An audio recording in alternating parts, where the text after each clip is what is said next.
Aloha everybody, and welcome back to Vision Quest Astrology.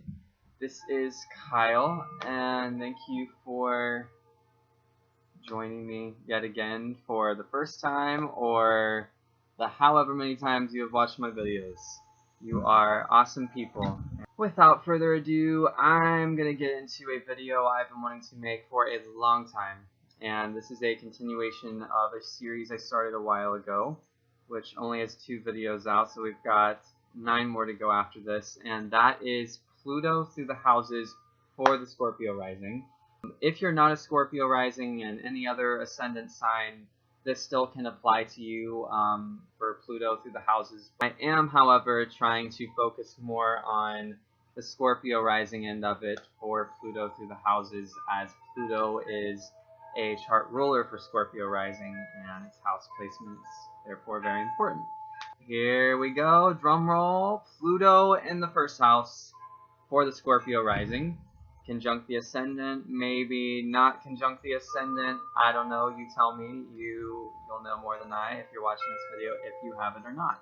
A few words to describe this place for Pluto, I would feel, is transparency, alluring, this endless well of depth. There's an enigma quality here, and already being a Scorpio rising, this is, Scorpio is ruled by Pluto, so this is already your ascendant, it's already what's out in the world, but to, along with that, have Pluto, your chart ruler, in your first house, it is just furthering that scorpionic, Hades, Plutonic energy. I mean, it is just right there. It's so accessible.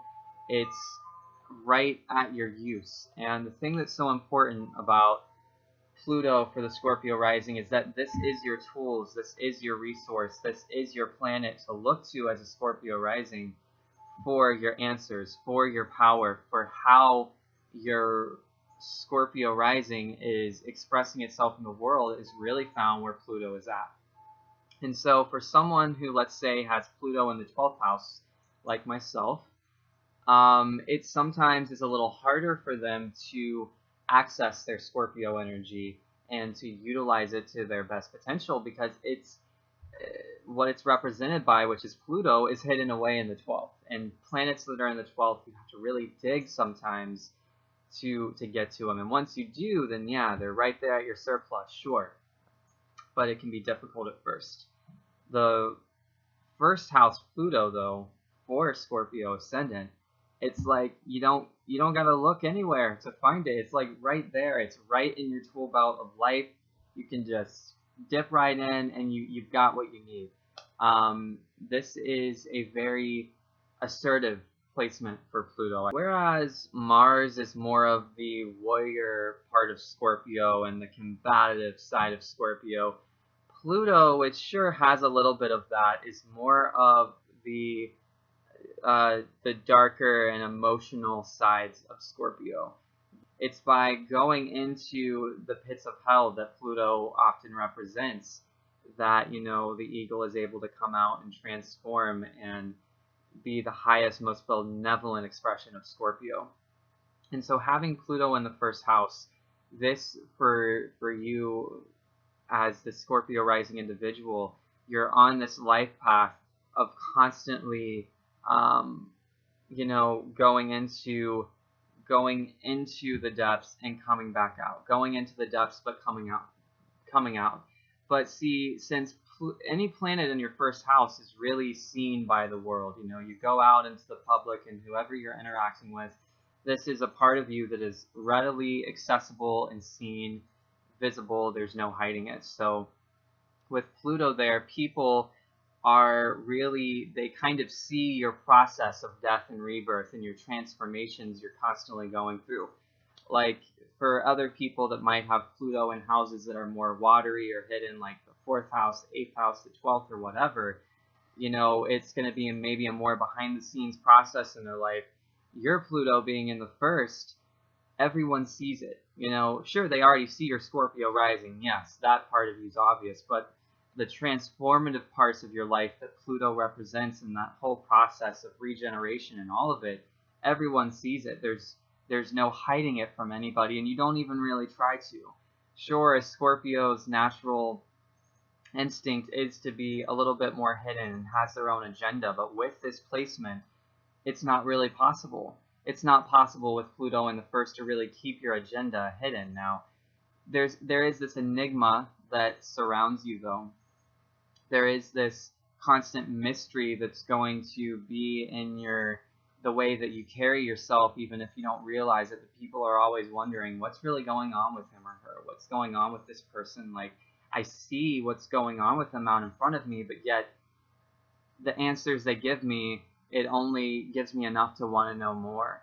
It really has that quality with Pluto in the first that, yes, it's laying it out there, but it's not giving everyone all of every little thing that they want to know. It gives them enough, but enough to make them want to come back and know more. And that thirst might not ever fully get satisfied by people. They're going to want to know more and more about you, just like how you probably want to know more and more about people. You know, your Pluto in the first is going to make you very inquisitive. It's going to give you this drive through life that is very driven to know the truth.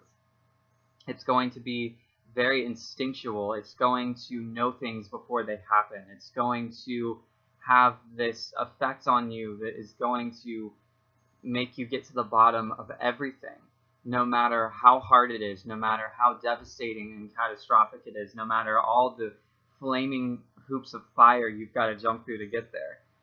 You are being so tested in this life over and over through these countless challenges, and often really beautiful things in life too. All of these experiences that are shaping and making who you are and just adding more and more pieces of the puzzle to the overall picture. Through the darkness and through the light, there's this balancing act, because the first house is a house of light.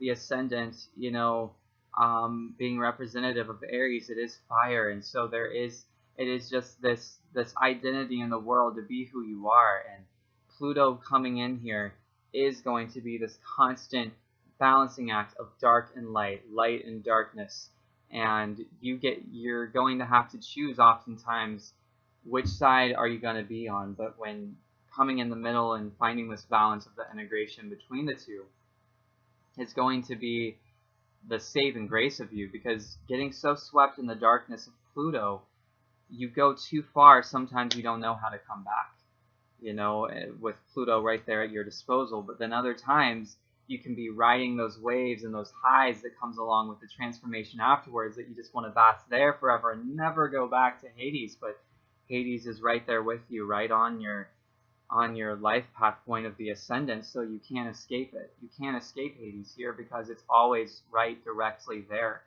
and there's no denying that.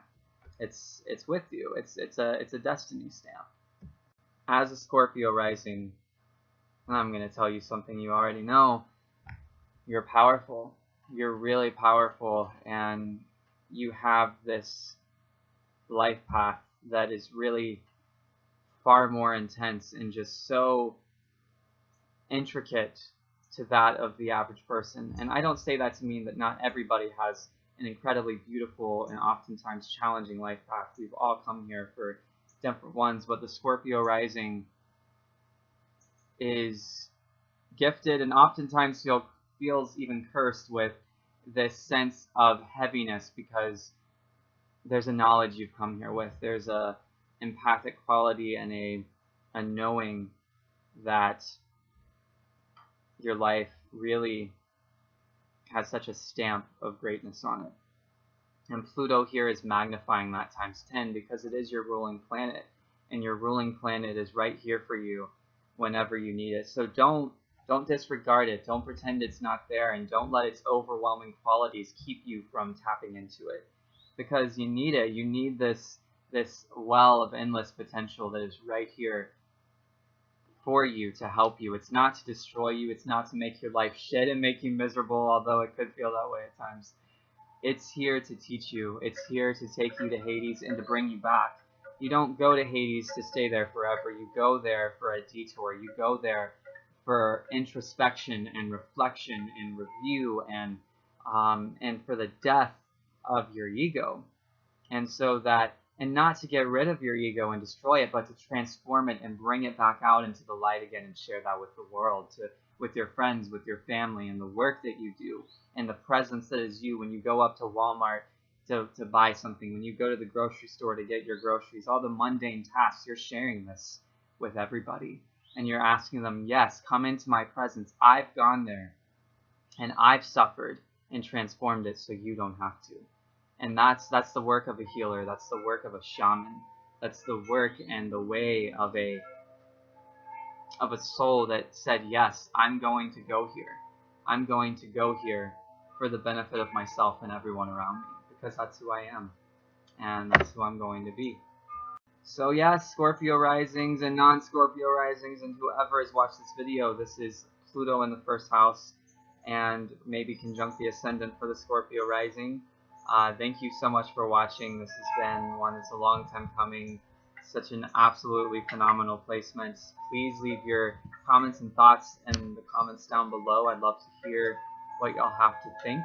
And check out my website or email me directly at the links below if you are interested in doing any astrological work with me and chart readings and all of the above. So thank you everybody. Much aloha and happy transiting.